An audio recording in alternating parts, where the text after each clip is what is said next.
జై శ్రీరామ్.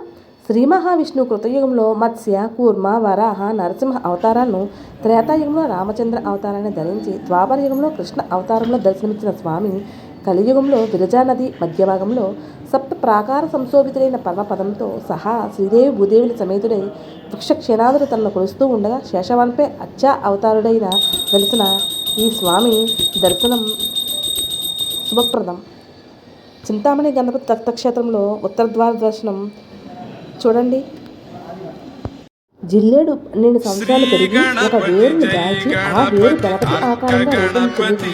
ఈ వేరుని తీసుకుని అర్ధ గణపతిని తయారు చేస్తారు. అర్ధ అంటే జిల్లేడు అని అర్థం. గణపతిని సమర్పించే 7 పత్రాలు ఈ జిల్లేడు పత్రం. ఈ అర్ధ గణపతిని మన ఇంట్లో పెట్టుకోవడం వల్ల స్వామికి నిత్యం చేసే ఆరాధన వల్ల వాస్తు దోషము, నరదృష్టి, కుష్టి రోగము, చర్మ సంబంధ వ్యాధులు పోవడమే కాకుండా ఇంటికి పుట్టడం చేకూరుతుంది. ఇలాంటి అరుదైన అర్ధ గణపతిని శాస్త్రపరంగా తయారు చేసి దక్షిణ భారతదేశంలోనే అతిపెద్ద మన చింతామణి గణపతి దత్తక్షేత్రంలో భక్తులు అందరూ తీసుకునేట్లు ఏర్పాట్లు చేస్తున్నారు. శ్రీ చింతామణి గణపతిని దర్శించుకొని చింతన దూరం చేసుకొని అర్ధ గణపతిని తీసుకొని మన ఇంటికి సర్వదా శుభం కలిగేటట్లుగా ఆరాధన చేసుకునేట్లుగా చేసుకోవాలని కోరుకుంటూ జై శ్రీ గణేశ.